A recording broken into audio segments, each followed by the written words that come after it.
Hello, and welcome to A Critical Dragon, where I talk about narrative in film, television, and in books. And this is going to be the second video on the prologue of Tigana by Gavriel K. And this is going to be a slightly longer video. There's quite a lot of text to get through. But because I did that other video detailing a lot of those techniques, I don't need to repeat quite as much of that information. So hopefully it won't be quite as long as I fear here. So what I'm going to do, I'll put the text up on screen and we'll go through this. So this follows on immediately from the section where I left off, where Savar has turned around, the sound of someone coming towards him. And of course, the implication, all the discussion has been about the prince. And lo and behold, this is the prince who arrives. So again, Kay uses that technique of introducing a concept and then returning to it to develop it further. And we see here the slight humor of unless you want to trip over a sculptor, but then the response, Savar, an amused voice murmured. So again, emphasizing quietness, emphasizing that this is a nighttime, it's peaceful, but it's an amused voice. And then we're told that Savar recognizes this, a voice he knew well. It is my lord prince. So even though Savar knows the prince well, has sculpted him plenty of times, he still refers to him with the honorific. He is still respectful. So again, that actually goes to character. And then he points out to the prince the thing that we've been seeing in the preceding paragraphs. Can you remember a night so beautiful? Now, the prince is now being referred to by the first name, Valentin, but we know it's the prince. It's just, again, another way of subtly giving the reader additional information and signaling slight changes in the relationship. My lord prince, very formal, and now Valentin walked over. The prince is sort of becoming more of a man and less a prince. There was more than enough light by which to see. So again, focusing on and drawing attention to the fact that while it is nighttime, there's enough light to see by, but it is still dark. There's more than enough light to see by, but it's not bright. So even though light is the focus here, there's the implication that there is still darkness. And Valentin, the prince, sank neatly down on the grass. So Valentin's movements, the prince's movements, are controlled, are neat. All of this goes to the kind of character that Valentin is. We're then given Vidomni's waxing matches Ilarion's wane. Clearly, this is referring to the two moons. The next sentence confirms that. The two moons together would make one whole. So we're given this sense of a lunar cycle, we're given the names of the moons, and then just in case we'd missed it, Kay adds in that line to tell us, yeah, this is the name of the two moons. Is the night changed by what we do down here? Again, drawing a comparison and a contrast to the divine, to the night sky, on what is happening down on Earth. Earlier, because of the idea of the river, the two sides, all of these binaries, even the two moons, these binaries are being emphasized. And again, here we have that slight implication that there are always these two sides, the night sky and terra firma, the earth. We mortal men in our folly. So the prince acknowledging the lack of illusion and the illusion earlier on that what they are doing is folly, is a mistake, is in some ways insane, that this war should not be happening. And it's a very polite way to say it, folly. So it gives you that sense of archaic fantasy speak.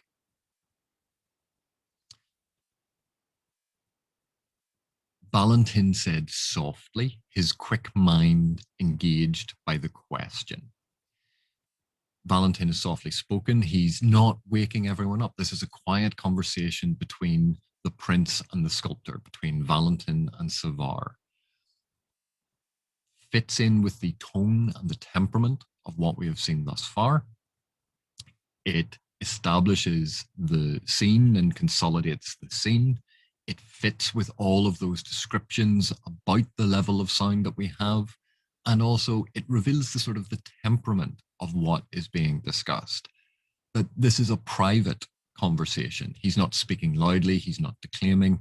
This is one person confiding in another. And then we're told his quick mind engaged.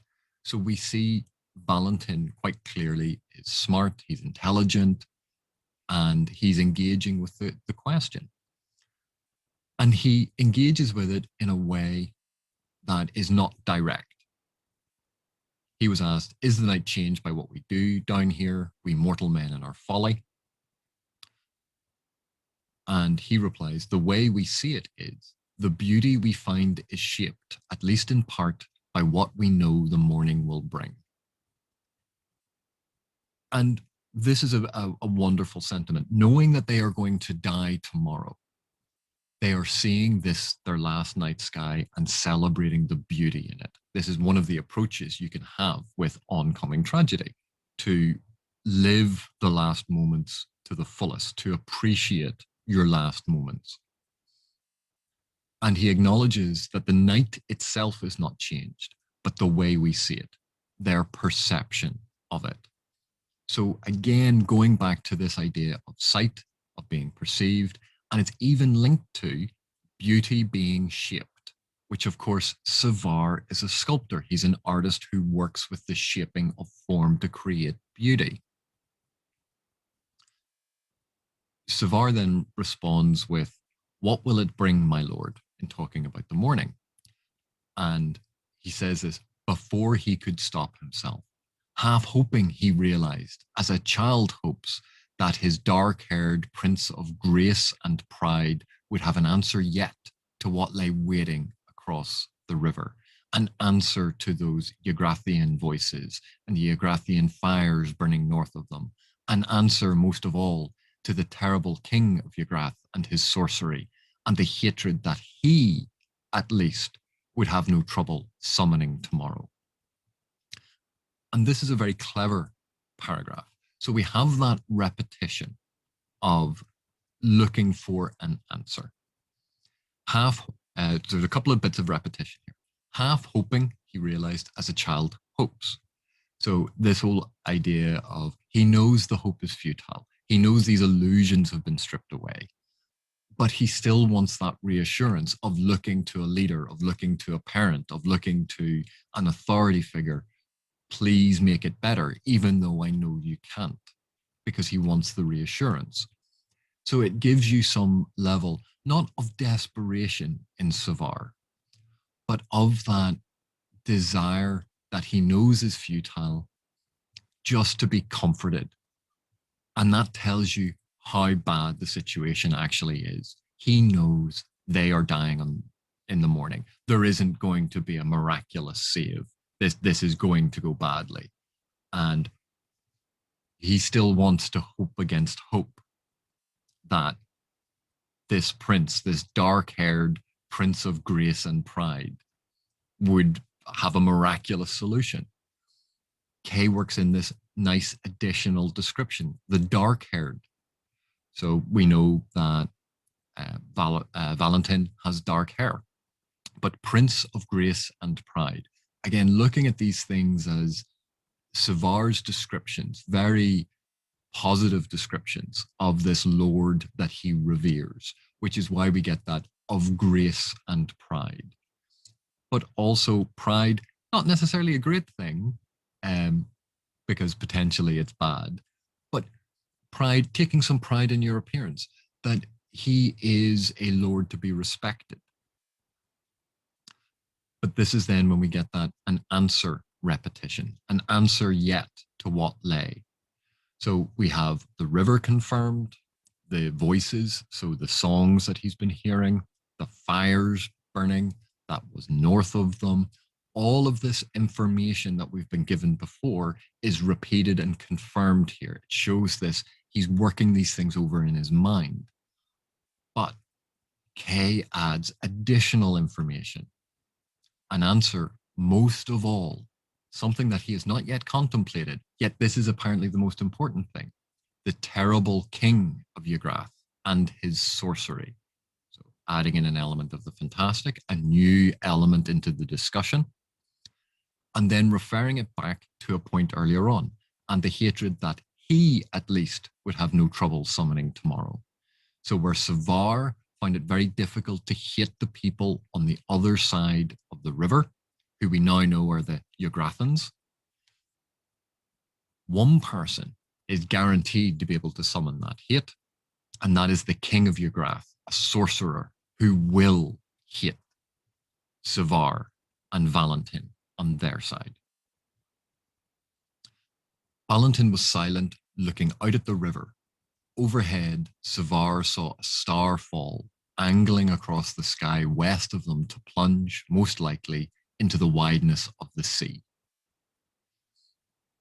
And again, we have lots of little tiny implications that work together with what Kay is actually building here. So the star falling, obviously we could see this as an omen, as a portent, as a pathetic fallacy. The beautiful thing, the divine, falling to earth and being burnt up and destroyed. Something beautiful is now going to be destroyed. This could be referring directly to Savar and Valentin's nation. And we see it then linked to that. But we're also given the sky west of them to plunge into the sea. So we know that invaders came from the north, they're on this peninsula, the sea is to the west. It's giving us all of these additional little tiny pieces of information to help us more accurately picture the scene. He was regretting the question. This was no time to be putting a burden of false certitude upon the prince. So Savar knows what he just asked was a stupid question. And it's actually going to make the prince's job harder. And he doesn't want to do that. The prince is a friend, or at least the prince acknowledges Savar as a friend. And he doesn't want to add to the prince's burden. They're already going to die in the morning. Why make his last night more miserable? And even something like that is a little bit of characterization. It tells you a bit about Savar's character. He's concerned. He is empathic. He has sympathy for his leader. And just before he's about to speak, Valentin speaks. His voice measured and low, so as not to carry beyond their small circle of dark. And we frequently refer to circles of light, a pool of light. But here, this is more intimate. It's an inversion of what we usually hear, an inversion of the usual way of referring to this. It emphasizes the darkness all around them, but it's also going to emphasize that this is something that is spoken only between the two of them, a confidence. And Valentin says, I have been walking among the fires, and Corson and Loredan have been doing the same, offering comfort and hope and such laughter as we can bring to ease men into sleep. There is not much else we can do.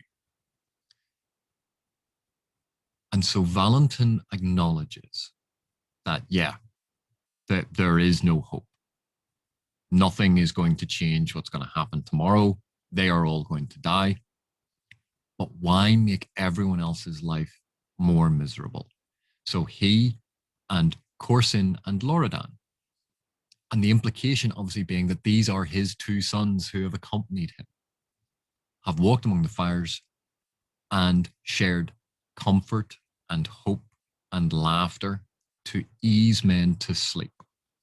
And if you think of to ease men into sleep, one of the euphemisms, obviously, for death is sleep. And they're trying to ease the transition of the men into sleep, into death, because in the morning it is death.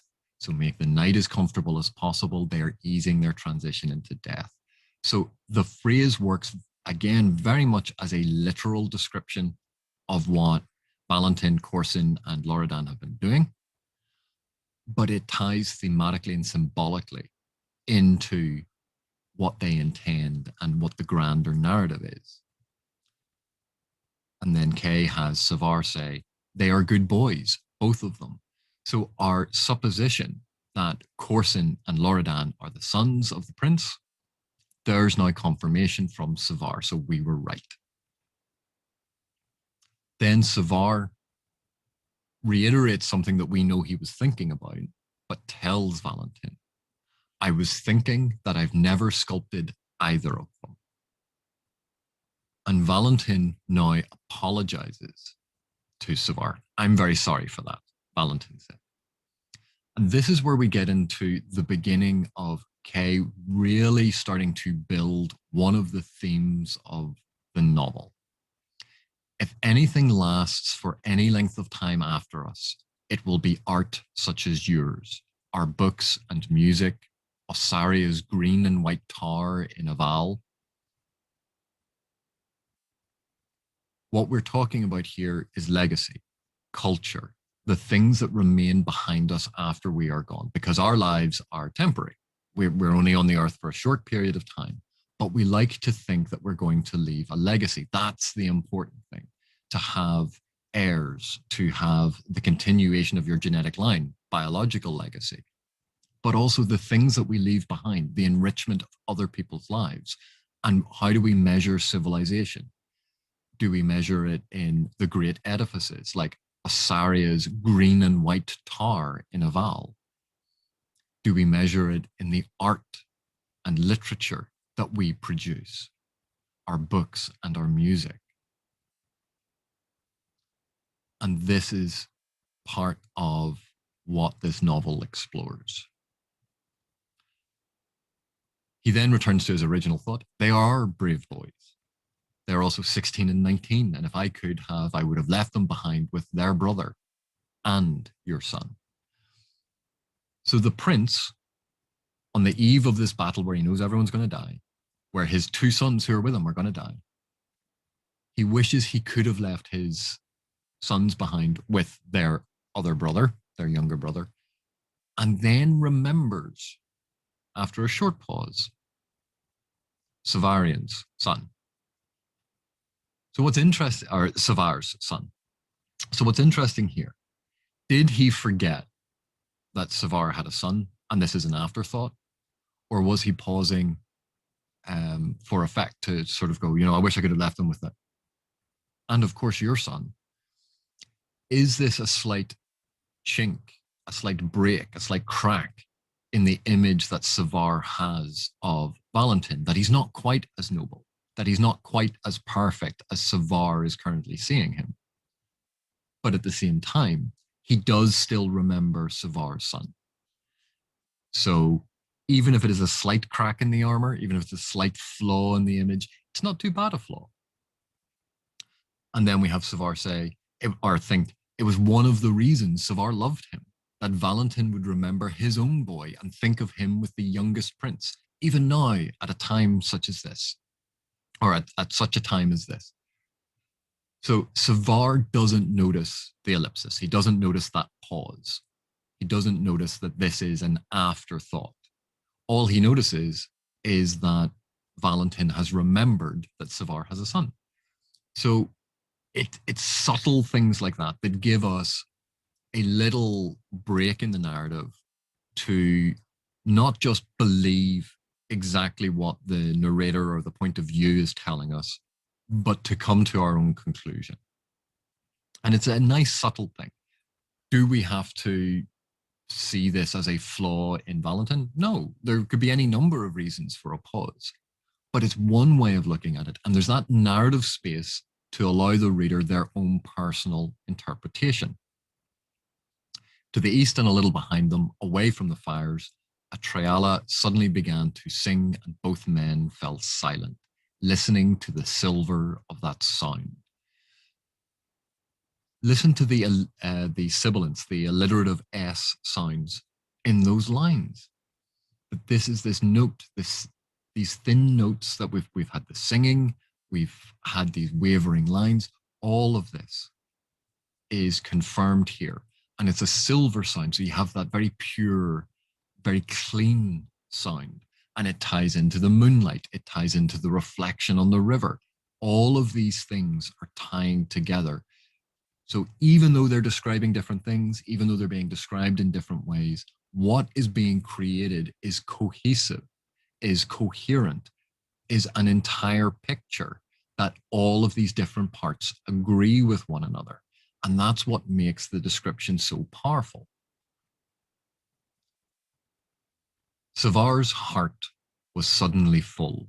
He was afraid that he might shame himself with tears, that they would be mistaken for fear. Savar is not afraid of crying. Savar is not afraid of showing emotion.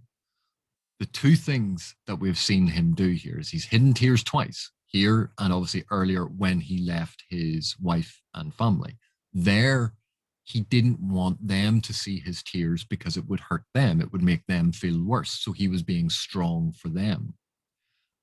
But here, he's afraid that he might shame himself with tears, that they would be mistaken for fear. He's not afraid of dying.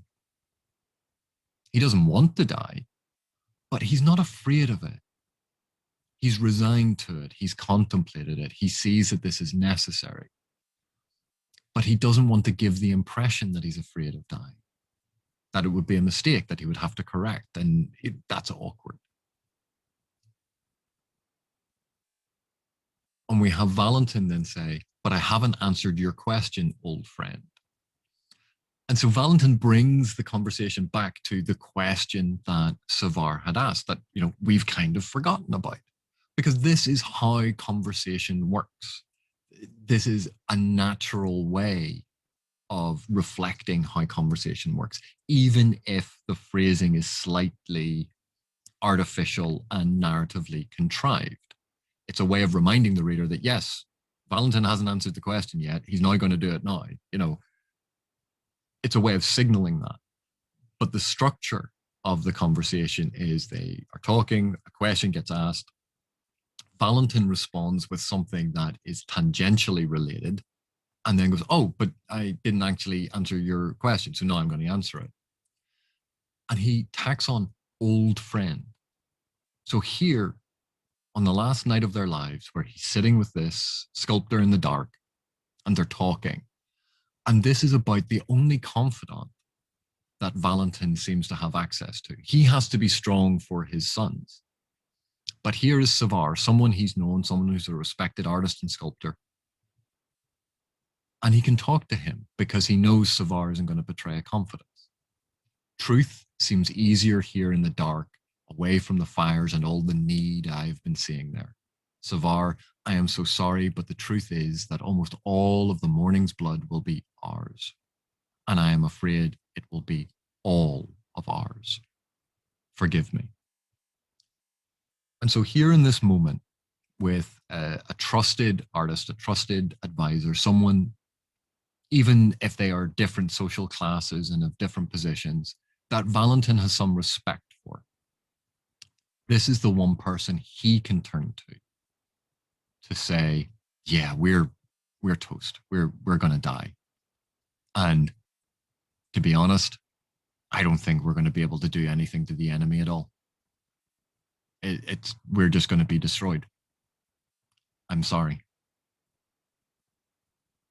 And it's a very open and honest moment from the leader of an army. And then we have Savar said quickly, there is nothing to forgive, Savar said quickly and as firmly as he could. We have Savar rushing in to defend and support and help Valentin, to reassure Valentin, because Valentin is carrying this burden. So again, something as simple as this, the fact that Savar says it quickly and as firmly as he could, tells us something about Savar's character. This is not a war of your making, nor one you could avoid or undo. And besides, I may not be a soldier, but I hope I am not a fool. It was an idle question. I can see the answer for myself, my lord, in the fires across the river. Again, these images, the theme of seeing, but the images of the fires, the river, that he, Kay, that is the author, keeps coming back to this, keeps letting us see these things over and over again. And these are not repetitions in the sense of, oh, he can't think of anything else. These are echoes and building toward something. And the sorcery, Valentin added quietly. So the fires across the river that Savar mentions, that's clearly a reference to the army they will face, that they are outnumbered and yeah, they're going to get slaughtered because there's so many more of the enemy. But Valentin adds the important point. And again, think of how the sorcerer king was added as that important point that had sort of remained unspoken until that moment. Here we have, and the sorcery, Valentin added quietly. More that than the fires. So the fires are the direct reference to the number of men. So we are seeing a metaphor. But the men are almost irrelevant here because what they cannot stand against, what they have no defense against, what they cannot defeat, the sorcery of the king of the Yggdrathans. Brandon's magic is with them now. So now we have a name for this king. And we get this whole consolidation. We could beat back greater numbers, even weary and wounded as we are from last week's battle. So we get a sense this is, even though it is a defensive army, even if it is made up of artists and the nobility coming along, they have a defensive position. They can hold out. They can defeat greater numbers. And they showed that last week when they defeated the army the first time. And we get reminded of that. But Brandon's magic is with them now. The lion has come himself, not the cub. And because the cub is dead, there must be blood for the morning sun. Now, if we skip to the start of this page that's currently being displayed, I am so sorry, but the truth is almost all of the morning's blood will be ours. And here we have, must be blood for the morning sun. So you can see that echo of the line above. Again, reaffirming, consolidating the image. But we also have additional information. Brandon, the king of Yggdrath, is the lion. The lion has come himself, not the cub. So we can put it together that the cub, Brandon's son, heir, was in command of the army in the battle 5 days previously when the defenders won, when Valentin and Savar's army won. And the cub is dead. In that battle, they killed the enemy king's son and thus have sealed their fate because the cub, implying youth, impetuousness, lack of experience, lack of training, that was how they were able to win. And during that battle, they killed him. And now his father, the king, the sorcerer, has arrived. And there is nothing they can do because if you've killed someone's son, they're not likely to forgive you. Should I have surrendered last week to the boy? And here is where Valentin is doubting what has happened, is doubting everything that has come to pass. Because Savar was very quick to say, this is not a war of your making, nor one you could avoid or undo.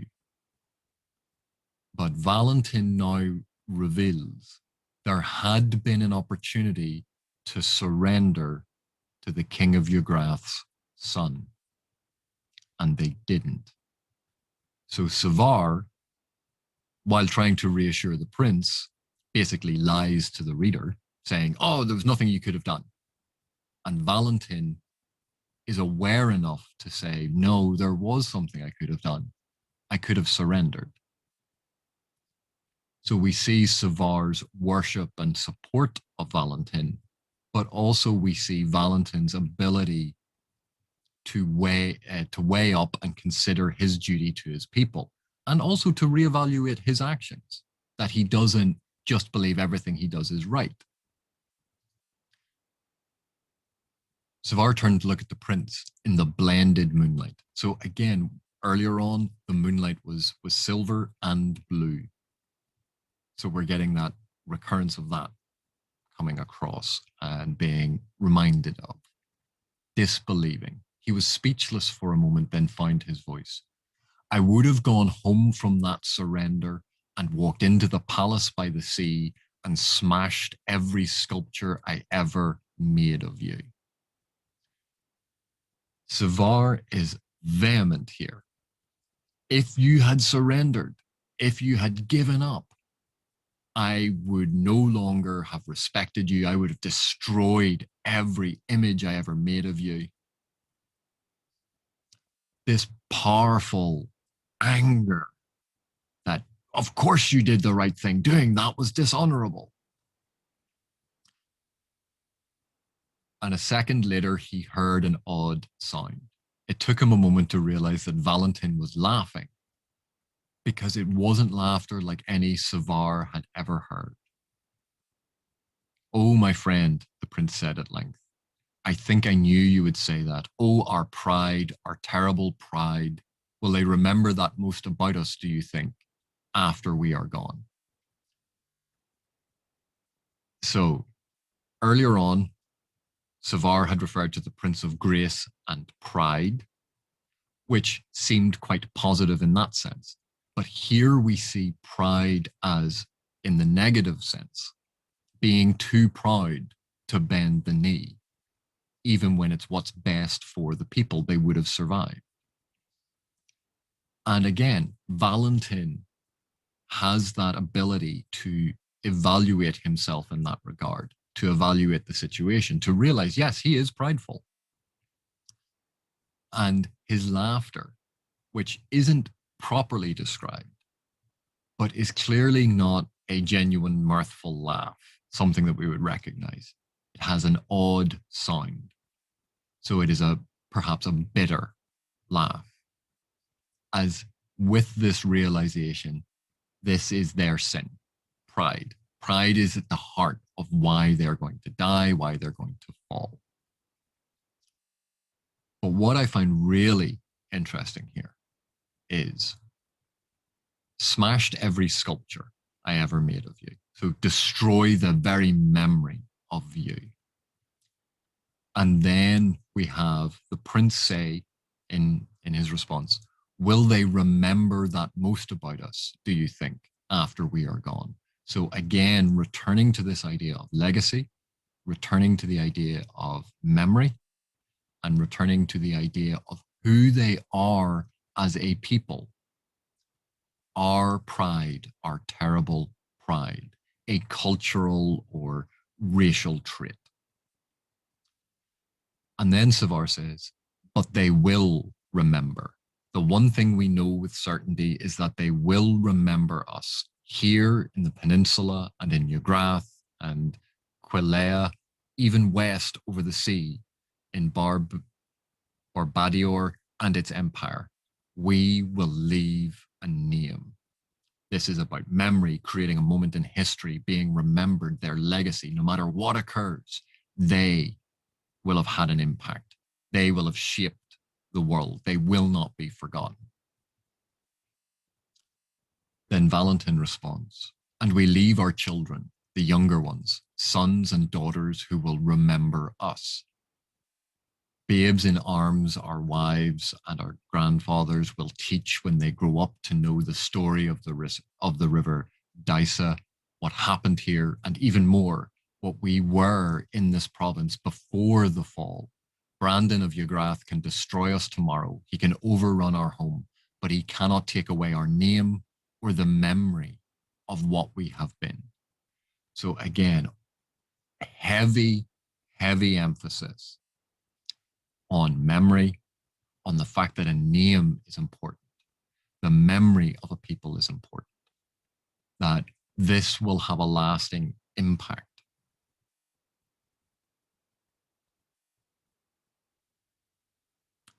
There will be ripples of tomorrow that run down all the years. This ties into both the river imagery, but also this idea of time as a stream that has all of these ripples, that the idea of ripples in a pond, that they go forth from that one moment when a stone is dropped in. Our children's children will remember us and will not lie tamely under the yoke. You can see that Kay very heavily is emphasizing memory and legacy, is tying it into identity. And that identity is only important if it is remembered.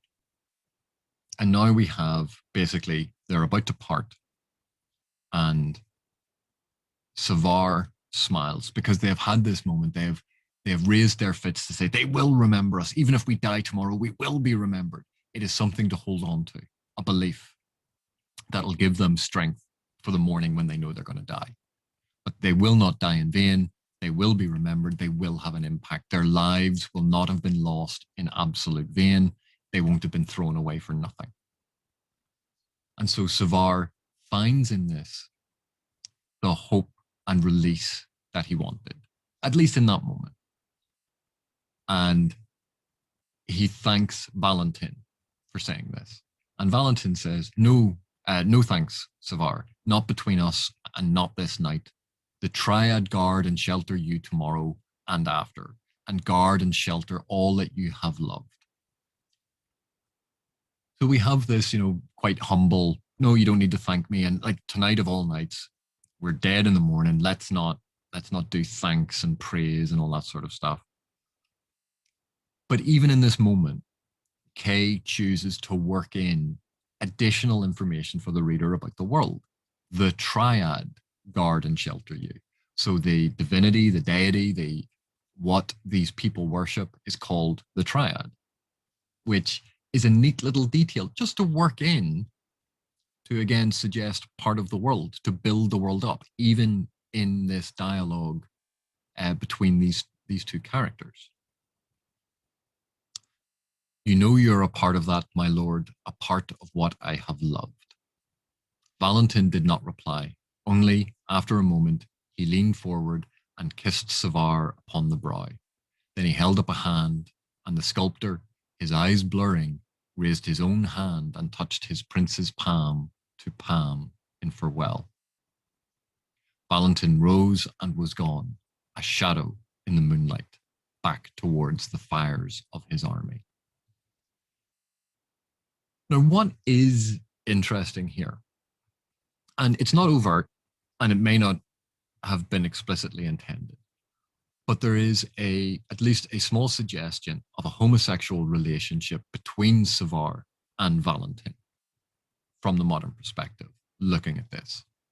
Because Savar swallowed, you know you are a part of that, my lord, a part of what I have loved. Now, this can be read very straightforwardly as a loyal servant, a loyal sculptor who loves and venerates the prince, and that's what he's referring to. But the act of swallowing, the fact that he says love, they're sitting in the dark together, they've had this exchange, they've trusted one another, and then after a moment, only after a moment. So Valentin, upon hearing Savar say, a part of what I have loved, waits a tiny fraction, then leans forward and kisses Savar upon the brow, in much the way that a father would kiss a child, but also this idea of kissing a loved one. So it's a nice, subtle implication of a deeper, tender relationship between the two, but it's not thrown in your face. And then Valentin holds up a hand. The sculptor, crying, Savar starting to cry, raises up his own hand, and they touch palm to palm in farewell, because this is the last moment they will have together. And it's a very intimate moment. And again, a very quiet moment And all of this has felt very, very quiet, apart from that outburst of the false pride and rage and anger, and we will not be forgotten, that trying to convince yourself section that we had.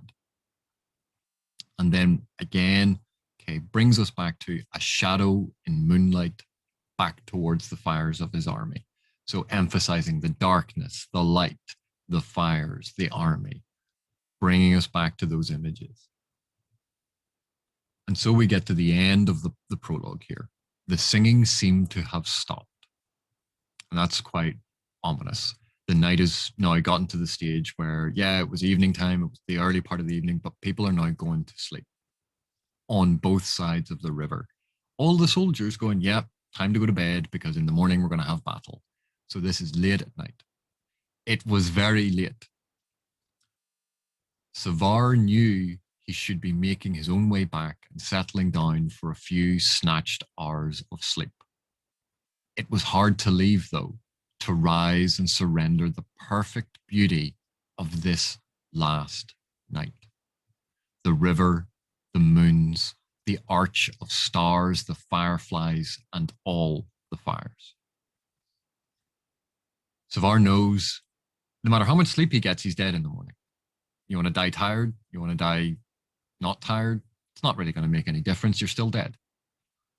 But what he is seeing there on this last night, he is drinking in the last moments of perfect beauty, enjoying these sights for the very last time because he knows in the morning it is over.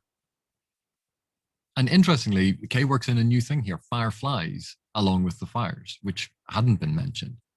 But again, we get these little tiny beautiful lights. Everything about this is the darkness, the quiet, and then the soft light that permeates this darkness. It is comforting. It is beautiful. In the end, he decided to stay there by the water. He sat alone in the summer darkness on the banks of the river Dysa, with his strong hands loosely clasped about his knees. He watched the two moons set and all the fires slowly die, and he thought of his wife and children and the life's work of his hands that would live after him, and the Triala sang for him all night long. And it's a quiet, melancholic, contemplative end to the prologue. But look at how cleverly this is set up. He watched the two moons set. The prologue began referencing the two moons, but with the setting of it, we know things are coming to a close and all the fires slowly die. So not only, yes, the fires are dying out because time is passing, but we know the fires signify the soldiers and the soldiers are all going to die. So it's the dying of light, the dying of the fires, the dying of the soldiers. And he thought of his wife and children and the life's work of his hands that would live after him. So now he thinks of his wife and children and then his sculpting, which is the inverse of the order that he did earlier on, where he talked about sculpting first, then his family.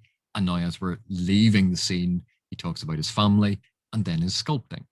So it's a nice mirror of the structure that Kay used above. And then it gives it, Kay gives it this additional resonance in that. The thought of his wife and children and the life's work of his hands that would live after him. So even though he is going to die tomorrow, this will live on. There will be a memory. He will have had an impact. And the Triala sang for him all night long. And it's just this beautiful silver note to end off the scene as it ends in darkness. So I think from that, you get a real sense of what Kay creates in this prologue. That the theme of memory, the importance of this battle, the importance of art as a way of defining a culture, the importance of family as a legacy. All of these things are being spoken about here. But more than that, you get a real sense of the lyricism and the poetry of Kay's writing. That it's incredibly beautiful, technically really good writing, poetically beautiful writing. It's lyrical. It's enjoyable to read. It's enjoyable to hear. Everything about this is very, very beautiful. And we can see how he creates the tone, how he creates the sense of the place. We can see these techniques of how he builds images and returns to them, that he creates cohesive and solid paintings and images and the setting all through these words. Well, I hope you've enjoyed that. All that remains to say is thank you very much for watching, and I will catch you in the next one.